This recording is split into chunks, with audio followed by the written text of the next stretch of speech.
ito ni Jaja yung good news na Japanese citizen na siya. Actually, matagal na niya sa amin sinabi yon bago pa lang mag-Olympics.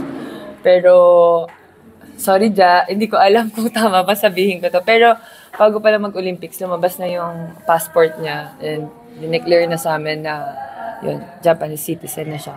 Sobrang happy ko kasi yun naman talaga yung hinihintay ni Jaja. Hindi man siya nakapasok sa Olympics ngayon para i-represent yung Japan. Happy naman siya na isa sa mga pangarap niya is natupad. If ever ba din, may chance pa siya makapag-Olympics? May chance. Siguro yung sa susunod, after 4 years. Tama? Ayun, after 4 years. If kaya pa ng katawan niya. Kasi by that time, 32 years old na siya. Pero healthy naman si Jaja ngayon. So, alam ko kaya niya. Kasi sa edad ko, kinakaya ko pa eh.